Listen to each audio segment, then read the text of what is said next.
दोस्तों 10 minutes revision notes के इस खास वीडियो में आप सभी का स्वागत है। आज के इस वीडियो में हम डिस्कस करेंगे क्लास 10 सिविक्स का chapter number 7 outcomes of democracy को बहुत ही आसान तरीके से, और इसका पीडीएफ भी आपको लिंक डिस्क्रिप्शन बॉक्स में मिल जाएगा, जिससे कि आप बहुत ही आसानी से रिवाइज कर सके। दोस्तों इस शॉर्ट वीडियो में हम सारे टॉपिक्स को कवर करेंगे ताकि एग्जामिनेशन में जब आप रिवाइज करेंगे तो कम समय में आप पूरा चैप्टर को अच्छे से रिवाइज कर सके। और लास्ट में कुछ इंपॉर्टेंट क्वेश्चंस दिए गए हैं जिसको आप जरूर बना लीजिएगा। तो चलिए आज का वीडियो को स्टार्ट करते हैं। सबसे पहला क्वेश्चन दोस्तों आता है, how do we access democracies outcome. जैसा कि चैप्टर का नाम है आउटकम ऑफ डेमोक्रेसी, यानी डेमोक्रेसी से आपको क्या रिजल्ट मिलता है, इससे हम लोग इस चैप्टर में डिस्कस करेंगे। तो सबसे पहला चीज आता है कि हम लोग डेमोक्रेसी के रिजल्ट को किस तरह से देखते हैं, क्या कुछ हम लोगों को मिलता है। तो यहाँ पे आप लोगों को सबसे पहले तो जानना है कि जो डेमोक्रेसी है वो ज़्यादा अच्छा सरकार होता है डिक्टेटरशिप का से। डिक्टेटरशिप का मतलब क्या हो गया, जिसमें एक ही आदमी के पास सारा पावर मिलता है। तो वैसे सरकार से कई गुना ज़्यादा अच्छा डेमोक्रेसी होता है, क्योंकि यहाँ पर हम लोग वोट करते हैं और जो जीतता है उसके पास गवर्नमेंट का पावर आता है। तो डेमोक्रेसी आपका डिक्टेटरशिप से बहुत ज़्यादा अच्छा होता है। कुछ पॉइंट्स आपको लिखने होंगे। जैसे सबसे पहले तो डेमोक्रेसी में इक्वालिटी अमॉन्ग सिटीजन्स होता है। जैसे कि आप सभी को वोट करते हैं, सभी को इक्वल वोटिंग का अधिकार मिलता है। तो जब वोट करते हैं तो जो जीतता है उसके पास पावर मिलता है, यानी कि इक्वालिटी मिला सभी को। Enhance the dignity of the individual, यानी कि एक एक व्यक्ति का जो डिग्निटी है, उनकी जो पावर है, उनकी जो शक्ति है, उन सभी कुछ को ये बढ़ावा देता है, क्योंकि सभी के पास इक्वल वोट का राइट है। तो उनके पास एक तरह से इक्वालिटी है। तो इससे क्या हो रहा है, उनकी डिग्निटी भी इन्हेंस हो रही है। Improves the quality of decision making. Democracy में डिसीजन मेकिंग हमेशा अच्छा होता है। क्यों? क्योंकि अलग अलग पार्टीज जीतती है, अलग अलग टीम के मेंबर जीतते हैं, तो उनके बीच में हमेशा डिस्कशन होता है। और जब डिस्कशन अच्छे से हो जाएगा तभी कोई डिसीजन होता है। तो ये क्या हो गया, डिसीजन मेकिंग अच्छा हुआ। और ये चीज़ अगर डिक्टेटरशिप होता तो क्या होता, एक आदमी के पास पूरा पावर है तो वो जब मन चाहेगा वो डिसीजन ले सकता है। नेक्स्ट है, provides a method to resolve conflicts. मान के चलिए कोई यहाँ पे प्रॉब्लम होता है और उसके बीच में कोई कॉन्फ्लिक्ट होता है, मतभेद होता है, तो उसमें हम लोग ठीक भी कर सकते हैं। क्योंकि डेमोक्रेसी में एक के पास तो पावर है नहीं, सभी के पास पावर बांटा गया है। तो सभी को मिल करके उसका रिजोल्यूशन भी निकाल सकते हैं, उसका रिजल्ट भी निकाल सकते हैं, उसको रिजॉल्व भी कर सकते हैं। नेक्स्ट है, allows room to correct mistake. यहाँ पे आपको एक मौका मिलता है डेमोक्रेसी में कि अपने मिस्टेक को सुधार सके।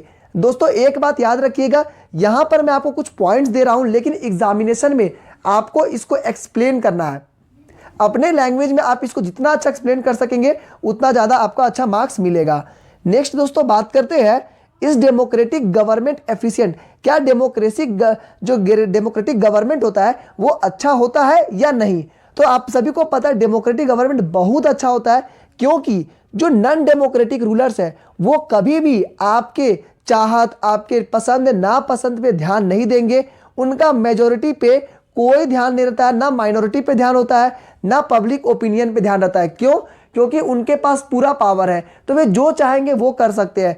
तो ये बात आप जान सकते हैं, डेमोक्रेटिक गवर्नमेंट ज़्यादा अच्छा होता है। डेमोक्रेटिक गवर्नमेंट में कोई भी डिसीजन लेने में काफ़ी समय लगता है, क्योंकि इसे अलग अलग प्रोसीजर्स के थ्रू गुजरना पड़ता है। जैसे कि कोई कानून बनता है हमारे इंडिया में, तो वहाँ पर पार्लियामेंट में पास करना पड़ता है। तो पार्लियामेंट में अलग अलग स्टेज में वो बिल जाएगा और सब कुछ कानून में पास होगा तभी वो एक्ट बनेगा। तो यहाँ पे प्रोसेस जब ज़्यादा हो जाता है तो इससे क्या होगा, उसका एक्सेप्टेबिलिटी भी ज़्यादा बढ़ जाता है, लोगों में उस पर भरोसा बढ़ जाएगा। क्योंकि ये बहुत सारे प्रोसेस के थ्रू होकर के गुजरा है, तो आप उसे एक्सेप्ट भी करेंगे, क्योंकि उसमें अलग अलग स्टेज पर उसको एक्सेप्टेंस मिल चुका है। तो ये आपका ज़्यादा अच्छा गवर्नमेंट होता है रादर देन जो आपका डिक्टेटरशिप होता है। तो ये आपको याद रखना है कि डेमोक्रेटिक गवर्नमेंट हमेशा अच्छा होता है डिक्टेटरशिप से। दोस्तों अब आपको जो मैं 3 टॉपिक बता रहा हूँ बहुत ध्यान से समझिएगा और याद रखिएगा।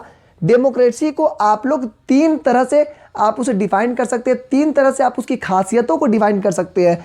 सबसे पहले तो जो डेमोक्रेटिक गवर्नमेंट होता है वो आपका अकाउंटेबल होता है। अकाउंटेबल का मतलब होता है कि जो डेमोक्रेसी में कोई भी डिसीजन लिया जाता है वो सिटीजन्स के पार्टिसिपेशन के थ्रू लिया जाता है। जब लोग वोट करते हैं तो जो लीडर चुने जाते हैं उन लोगों के बीच में वोट होता है कोई बिल पे, तब जाकर के कोई डिसीजन होता है। तो इससे क्या होता है कि कोई भी सिटीजन अगर चाहता है कि वे कौन से प्रोसेस से कौन सा डिसीजन बनाए, तो वे इजीली वो जान सकता है और उस प्रोसेस को वो समझ सकता है। इससे क्या होता है कि ट्रांसपेरेंसी आती है। तो आपको ये सारी लाइंस लिख देना है। अकाउंटेबल का मतलब हो गया कि इसमें आपकी ट्रांसपेरेंसी होती है कि कोई भी कानून कैसे बना, क्यों बना, सारी चीज़ की जानकारी एक सिटीजन को मिलती है। दूसरा लेजिटिमेट गवर्नमेंट होता है। लेजिटिमेट का मतलब होता है कानूनी रूप से बहुत ही ज़्यादा सही होता है। कैसे? यहाँ पर आपका रेगुलर और फ्री फेयर इलेक्शन होता है। लॉज जो भी बनते हैं वो आपका प्रोसेस से बनते हैं, सारे प्रोसीजर को फॉलो करने के बाद लॉ बनते हैं। डिस्कशन होता है, फिर आपका लॉ बनता है। तो ये क्या हो गया? लेजिटिमेट हो गया, एक लीगल रूप से बहुत ज़्यादा सही हो जाता है। अगर लोगों को लगता है कि कुछ गलती होता है तो उसके अगेंस्ट कॉन्स्टिट्यूशन में वे लोग के पास प्रावधान है कि उसके अगेंस्ट में जा सके और उसको चैलेंज कर सके जुडिशियरी में। यानी कि कोई कानून बना है, अगर आपको पसंद नहीं आया, कुछ गड़बड़ है, तो आप उसे जुडिशियरी में चैलेंज कर सकते हैं। तो ये आपका लेजिटिमेट भी होता है। तीसरा है कि ये आपका रिस्पॉन्सिव होता है। रिस्पॉन्सिव का मतलब क्या हो गया कि ये डिमांड को फॉलो करता है। जैसे कि सिटीजन का डिमांड कुछ होता है, उसी डिमांड के अनुसार कोई कानून बनता है। तो ये आपका रिस्पॉन्सिव गवर्नमेंट होता है। याद रखिएगा, डेमोक्रेसी क्या होता है? अकाउंटेबल मतलब ट्रांसपेरेंट होता है, सभी कुछ आप देख सकते हैं। लेजिटिमेट गवर्नमेंट होता है, कानूनी रूप से सही रहता है। और रिस्पॉन्सिव होता है, जनता के जो डिमांड होगा उसके अनुसार ये काम करता है। दोस्तों, अब बात करते हैं इकोनॉमिक ग्रोथ एंड डेवलपमेंट क्या होता है। इकोनॉमिक मतलब पैसों से रिलेटेड ग्रोथ, और डेवलपमेंट क्या होता है? तो जो डेवलपमेंट होता है, इकोनॉमिक ग्रोथ, वो आपका 4 चीज़ों पे निर्भर करती है। चारों को आप अपने लैंग्वेज में डिफाइन जरूर कर लीजिएगा। सबसे पहला होता है size of the population of a country. जिस कंट्री में बहुत ज़्यादा पॉपुलेशन है उसका ग्रोथ रेट क्या होगा? कम होगा, क्योंकि उन लोगों को फैसिलिटी प्रोवाइड करनी पड़ेगी। उसके बाद ग्लोबल सिचुएशन, जैसा कि आप लोगों ने देखा कोरोना वायरस पैंडेमिक में सभी कोई का सिचुएशन ग्लोबली खराब हो गया था, तो डेवलपमेंट अपने आप नीचे हो गया, इसको भी आप डिफाइन करिएगा। उसके बाद आते हैं कोऑपरेशन फ्रॉम अदर कंट्रीज। अलग अलग कंट्रीज आपको कितने कोऑपरेट कर रहे हैं, आपसे कितना संबंध रखते हैं, आपसे कितना मार्केटिंग कर रहे हैं, उस पर भी आपका ग्रोथ और डेवलपमेंट निर्भर करता है। नेक्स्ट, इकोनॉमिक पॉलिसीज कैसा है, आपके कंट्री में इकोनॉमिक पॉलिसीज कैसा है। जैसे आप बाहरी लोगों को एंट्री नहीं देते हैं, आप प्राइवेट कंपनी को एंट्री नहीं देते हैं, उस पर भी आपका जो डेवलपमेंट है वो निर्भर करेगा। तो ये चारों को आप अच्छे से एक्सप्लेन कर लीजिएगा। नेक्स्ट है reduction of inequality and poverty. क्या दोस्तों, जो डेमोक्रेसी है वो इनइक्वालिटी यानी कि जो इक्वल का जो राइट्स है वो और पॉवर्टी में उसका क्या रोल होता है? तो जो डेमोक्रेसी में पॉलिटिकल इक्वालिटी आता है। जैसे कि आप देखें कि कोई भी व्यक्ति चुनाव में खड़ा हो सकता है, किसी भी आदमी को वोट दे सकता है। तो ये क्या है? पॉलिटिकल इक्वालिटी मिलता है, सभी को इक्वल वेट मिलता है इलेक्शन में। लेकिन दोस्तों आप याद रखिएगा, इकोनॉमिक इनइक्वालिटी में ये कुछ ज़्यादा अच्छा रिजल्ट नहीं देखने को मिलता है, क्योंकि यहाँ पर लोगों के पास, किसी के पास ज़्यादा पैसा, किसी के पास कम पैसा है। इस तरह से इकोनॉमिक डेवलपमेंट में हम डेमोक्रेसी को ज़्यादा अच्छा तरह से नहीं देख सकते हैं, लेकिन पॉलिटिकल इक्वालिटी प्रोवाइड करता है। एकोमोडेशन ऑफ सोशल डाइवर्सिटी, यानी कि जो सोशल डाइवर्सिटी है, जब आप देखे होंगे समाज में बहुत सारे लोग रहते हैं, अलग अलग कास्ट के, अलग अलग रिलीजन के, अलग अलग तरह के लोग होते हैं, उनका कल्चर अलग होता है। लेकिन आप पाएंगे कि हमारे इंडिया में जैसे डेमोक्रेसी को फॉलो किया जाता है तो सभी को इक्वल राइट्स मिला है। तो अब हम लोग एकोमोडेट कर रहे हैं, यानी कि एक दूसरे की जो कल्चर है उसको हम लोग समझ रहे हैं, सबको इक्वल वैल्यू दे रहे हैं। इसको दोस्तों आप बहुत ही अच्छे से डिफाइन करिएगा, एग्जामिनेशन में पूछा जाता है। तो आपको क्या लिखना है कि सोशल डिफरेंसेस जो है, जो डिविजन्स है, कन्फ्लिक्ट है, उन सभी चीज़ को हम लोग पॉलिटिकली उसको इक्वल करने की कोशिश कर रहे हैं। नेक्स्ट है dignity and freedom of the citizen. यहाँ पे डेमोक्रेसी क्या होता है? एक सुपीरियर है देन अदर गवर्नमेंट्स। कोई भी गवर्नमेंट के अगर आप तुलना करेंगे डेमोक्रेसी से, तो डेमोक्रेसी आपका ज़्यादा अच्छा है, जो कि डिग्निटी और फ्रीडम ऑफ इंडिविजुअल को बढ़ावा देता है। जैसे सभी को वोट देने का अधिकार है, इससे आप क्या समझते हैं? सभी को इक्वली ट्रीट किया जा रहा है, इक्वल फ्रीडम है, इक्वल डिग्निटी मिल रहा है। तो ये आपको डेमोक्रेसी में मिलता है, बाकी जगह नहीं मिलता है। जैसे आप यहाँ पे देख सकते हैं, the long struggle by women have created some sensitivity that respect and equal treatment of women is necessary ingredients of a democratic society. यानी कि बहुत सारे पहले आप देखे होंगे कि जो विमेन है, जो औरतें हैं, वे लोग अपने अधिकार के लिए, अपने सेंसिटिविटी, अपने जो डिमांड कर रही थी इक्वल ट्रीटमेंट के लिए, उसके बाद उनको डेमोक्रेसी में ये सारा राइट्स भी मिला। तो इससे क्या समझ में आता है कि जो यहाँ पे फ्रीडम ऑफ सिटीजन्स है, डिग्निटी है, उन सभी को बढ़ावा दिया जाता है। यहाँ पे जब वुमेन लोग डिमांड की इक्वल ट्रीटमेंट का, तो इक्वल ट्रीटमेंट जरूर मिला उन लोगों को। उसके बाद दोस्तों लास्ट टॉपिक बहुत इंपॉर्टेंट है, इसको एकदम जितना अच्छे से आप एक्सप्लेन करेंगे उतना कम है। सबसे पहला इसमें आपको समझना है, it's a examination never gets over. Democracy एक परीक्षा है जो कि कभी खत्म नहीं होगी। दोस्तों डेमोक्रेसी एक ऐसा एग्जाम है जिसको खत्म होने का चांस नहीं लेगा। जैसे कि मान के चलिए एक टेस्ट पास करता है तो दूसरा टेस्ट होता है।